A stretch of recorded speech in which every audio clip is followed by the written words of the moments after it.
Welcome to my YouTube channel V topic update में आपका स्वागत है। तो बिहार एसएससी सीजीएल के बारे में हम लोग कुछ बातें कर लेते हैं। इनके इम्पोर्टेंट अब क्या होने वाले हैं, क्या कटअप कुछ देख लेते हैं। और क्या अब करना चाहिए उस एस्पिरेंट को जो एग्ज़ाम जिनका अच्छा गया है। तो आइए उन सब बातों पर चर्चा करेंगे। तो आइए देखते हैं। सबसे पहले हम उनके वेबसाइट पे चले जाते हैं, बिहार एसएससी के ओरिजिनल वेबसाइट पे जाके एक बार देख लेते हैं क्या नोटिस है। यहाँ से आप गूगल से चले जाइएगा। देखिए यहाँ इसका आ जाएगा। जैसे यहाँ आयोग का सूचना पट है, यहाँ आपको जाके इस पर क्लिक करना है। ठीक। तो नोटिस आपको दिखाई पड़ेगा। तो देखिए नोटिस आपको दिखाई पड़ेगा। तो इसका हम आज डेट देखते हैं क्या नोटिस आया है। तो इसका देखिए लास्ट डेट आपको 4 मार्च को आया था, जो एग्ज़ाम कैंसिल हुआ था। 5 मार्च का जो एग्ज़ाम लिया था री एग्ज़ाम, वो उनका डेट दिया था। ठीक। उनके बाद कोई नोटिस आपको देखने को नहीं मिलेगा। ठीक। तो आइए अब आगे चर्चा करते हैं हम लोग मुख्य बिंदु पर। अब इनको चर्चा कर लेते हैं। उस टाइम जो नोटिस आया था फर्स्ट हैंड, जो ओरिजिनल नोटिस, तो उन पे कुछ ध्यान देख के देख लेते हैं क्या क्या उनमें मुख्य बातें थी जो अभी हमारे लिए इम्पोर्टेंट है। तो देखिए सबसे पहले ये उस टाइम का नोटिस है जिस टाइम एग्ज़ाम कंडक्ट करवाने से पहले आया था। ठीक। तो ये नोटिस है। इनके कुछ हम लोग जो इम्पोर्टेंट हमारे लिए अब भी है उस पे बात कर लेते हैं। देखिए इसमें वो सारे कुछ दिया गया था जो अभी एक बार मैं हम लोगों ने कर लिए। एक 540 रुपये फी लगे थे। ठीक। और देखिए जो इम्पोर्टेंट अभी हमारे लिए है, आयोग का क्या कहना था उस टाइम। आयोग का कहना था जो प्रारंभिक परीक्षा होते हैं प्राकृतिक, वो कैसा वस्तुनिष्ठ होने वाला था। और उसके लिए क्या कहा गया था। देखिए बिहार कर्मचारी चयन आयोग परीक्षा संचालन नियमावली 2010 के आलोक में 40,000 से अधिक आवेदन प्राप्त होने पर प्रारंभिक परीक्षा आयोजित की जाएगी। यानी कि मुख्य परीक्षा और प्रारंभिक परीक्षा दो एग्जाम कब लेगा, जब 40,000 से अधिक कैंडिडेट होंगे। तो आप लोग जानते हैं कि 9 लाख के आसपास कैंडिडेट है। तो आपको मतलब प्रारंभिक परीक्षा हो गई है, अब मेंस परीक्षा होगी। ठीक। तो इसके लिए ये नोटिस क्या अभी तक ये नोटिस नहीं दिया है। ठीक। आगे देख लेते हैं। अधिक आवेदन प्राप्त होने पर प्रारंभिक परीक्षा से अधिक चरणों में आयोजित की जाएगी। ठीक। विभिन्न चरणों में परीक्षा आयोजित किया जाने की स्थिति में परीक्षा परिणाम समानीकरण की प्रक्रिया अपनाते हुए तैयार की जाएगी। यानी कि सभी का समान होगा और इसमें नॉर्मलाइज भी होगा। ठीक। ये भी बात है। आगे है प्रारंभिक परीक्षा वस्तुनिष्ठ प्रकृति की होगी। प्रारंभिक परीक्षा के माध्यम से कोटिवार उपलब्ध रिक्तियों को 5 गुना, यानी कि जितने भी रिक्तियां हैं 2187 पोस्ट हैं, उसके 5 गुना, यानी 5 गुना अभ्यर्थी को चयन होना है। ठीक। मुख्य परीक्षा से पीटी के लिए मुख्य परीक्षा है तो विज्ञापन में प्रकाशित किया गया। यानी कि ये देखिए मुख्य परीक्षा का क्या सिलेबस था वो दे दिया गया है। और यही आपको मेंस में भी यही रहेगा। ठीक। आप यहाँ से देख लीजिएगा। हालांकि उन्होंने आयोग ने बताया है कि इनके बाद हम एक नोटिस जारी करेंगे मेंस परीक्षा के लिए। ठीक। तो वो भी देख लेते हैं वो नोटिस क्या है। देखिए एक और मुख्य गौर करने वाली बात है कि मुख्य परीक्षा हेतु अलग से विज्ञापन प्रकाशित किया जाएगा। तो ये आयोग ने इससे पहले नोटिस में ही बता दिया था कि जो भी मुख्य परीक्षा होगा उसका सिलेबस एक नोटिस के द्वारा मैं बताऊंगा। और उसको किस तरह फिल करना है वो भी बताएगा। उसे फिल करना पड़ेगा जो भी प्रारंभिक परीक्षा में अपियर होगा, मतलब जो पास कर गए। चलिए अब इसके हम एक का मुख्य बिंदु की बात कर लेते हैं, क्या कटअप जाएगी। ठीक। कटअप की बात कर ले इस पे। तो आइए थोड़ी सी कटअप पे भी बात कर लेते हैं। ठीक। एक चलिए बात कर लेते हैं कुछ कटअप के। तो आप लोगों को पता है 3 शिफ्ट में इसका एग्जाम हुआ। कितने? 3 शिफ्ट में और एग्जाम ये कंडक्ट करवाया गया। और टोटल क्वेश्चन कितने थे? तो 150, यानी 150 टोटल क्वेश्चन थे। ठीक। इसमें आपको कितने सेक्शन थे? तो आपको एक थे मैथ, मैथ से सेक्शन थे 25 क्वेश्चन, साइंस से 25 क्वेश्चन, रीजनिंग से रीजनिंग से 50 क्वेश्चंस, और जीके जीएस और करेंट से 50 क्वेश्चन। ठीक, तो कितने हो गए टोटल? ये मैथ के हो गए 25 क्वेश्चन, साइंस के 25 क्वेश्चन, 50 क्वेश्चन हो गए क्या रीजनिंग के, और इस ये हो गए जीके और जीएस। ठीक, और करेंट ये आ गया। तो आप क्वेश्चन का लेवल देख के आप लोग को पता ही होगा कि मैथ आपको इतने थे कि दो चार कैलकुलेटिव थे, और सभी शिफ्टों की बात कर ले तो आप लोगों ने क्वेश्चन भी देखा होगा या यूट्यूब पे भी देखा होगा सारे क्वेश्चन। तो लास्ट शिफ्ट की बात कर लो, उसमें तो आप लोग देखे होंगे कि सेम पैटर्न ही था, कोई ज्यादा नहीं, दो तीन क्वेश्चन ऐसे मैथ में थे जो नहीं बनने वाले। एक एवरेज स्टूडेंट मैथ में 20 क्वेश्चन कर सकता था। ठीक, 20 क्वेश्चन, मान लीजिए मैथ में 20 क्वेश्चन कर दिया। वही बात कर लें, साइंस की बात कर लें, तो ये भी साइंस में कुछ टॉप क्वेश्चन थे। तो आप मान लीजिए आप कितने क्वेश्चन, तो 16, तो सबके मतलब कि जो अच्छे थोड़े स्टूडेंट हैं तो 16 क्वेश्चन उनके सही होंगे, और ज़्यादा 20 या 21 तक ये जा सकते हैं। ठीक, हाईएस्ट। एक बात, वही बात कर लें रीजनिंग, तो रीजनिंग में आप ये सारे ऐसे क्वेश्चन थे बनने वाले थे, फिर भी हम एक एवरेज मान के चलते हैं। एवरेज स्टूडेंट ने 42 के आसपास ये ले लेते हैं, 44 तक। ठीक, यानी कि इतने के रेंज में ये होगा।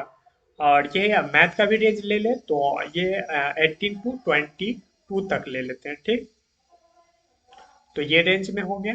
अब आ गया जीके में, तो जीके में आप लोग जानते हैं कि 50% ऐसे क्वेश्चन थे जो अच्छे क्वेश्चन है वो उनसे 50% क्वेश्चन बन जाता। ठीक, और 50% में आपको जो जीके में 20% क्वेश्चन ऐसे थे कि जो वो मतलब कि कंफ्यूजन था, कि मतलब सही नहीं होता, कुछ टिफली थे।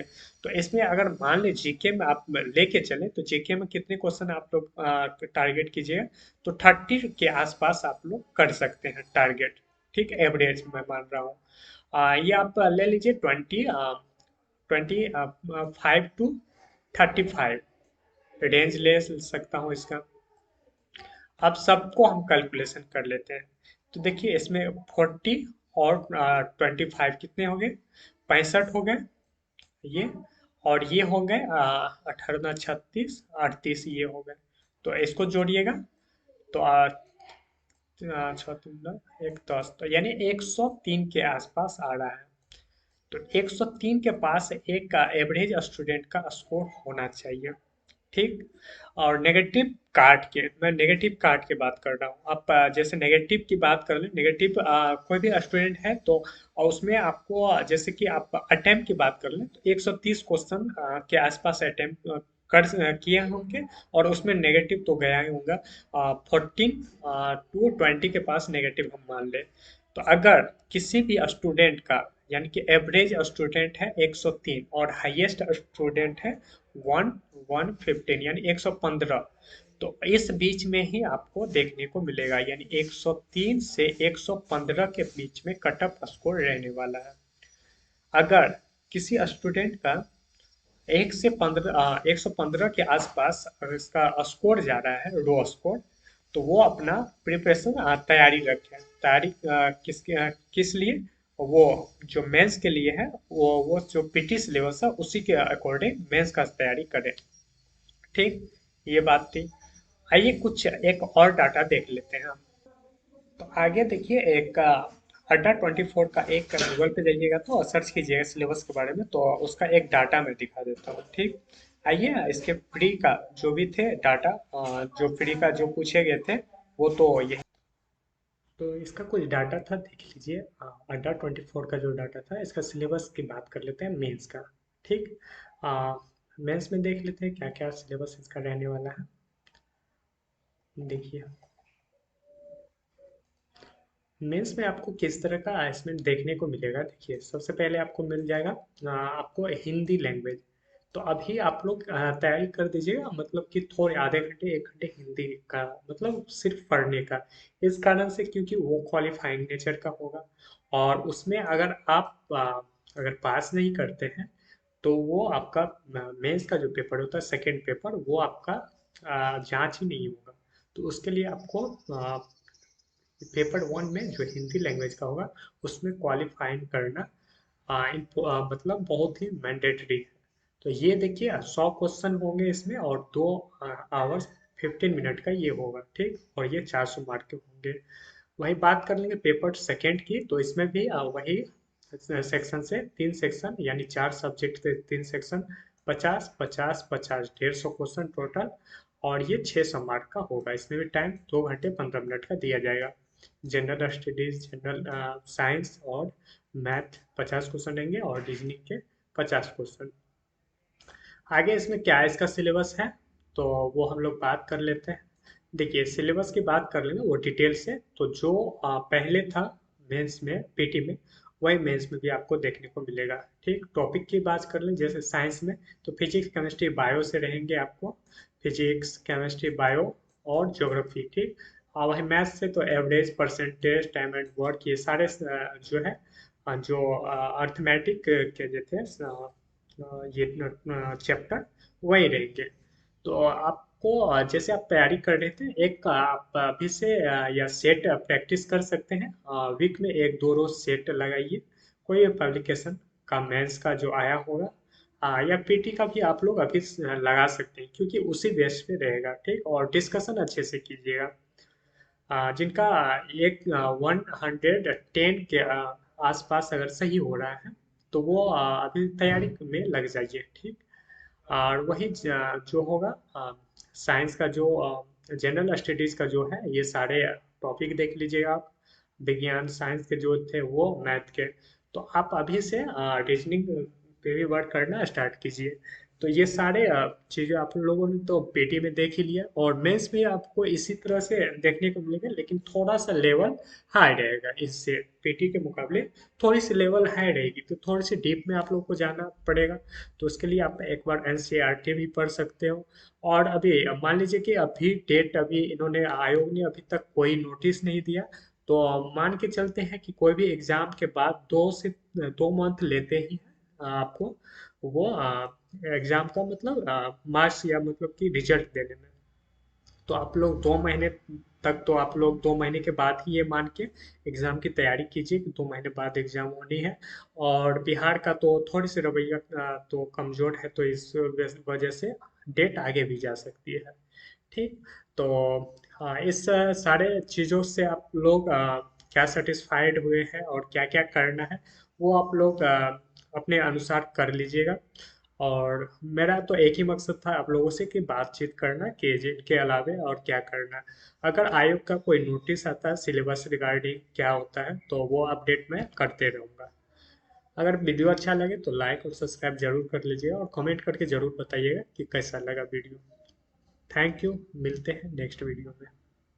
और एक और बात, इस पे सारे वो टॉपिक वाइज जो इम्पोर्टेंट है, हाल ही के एग्जाम में पूछा गया, वो सारे मैंने टॉपिक वाइज वीडियो भी अपलोड किया हूँ, तो जाके उसे भी आप लोग देखिएगा। अच्छा लगे तो लाइक और सब्सक्राइब जरूर कीजिएगा, दोस्तों के साथ शेयर कीजिएगा जरूर, और कमेंट में जरूर बताइएगा कैसा लगा। थैंक यू, चलिए मिलते हैं नेक्स्ट वीडियो में।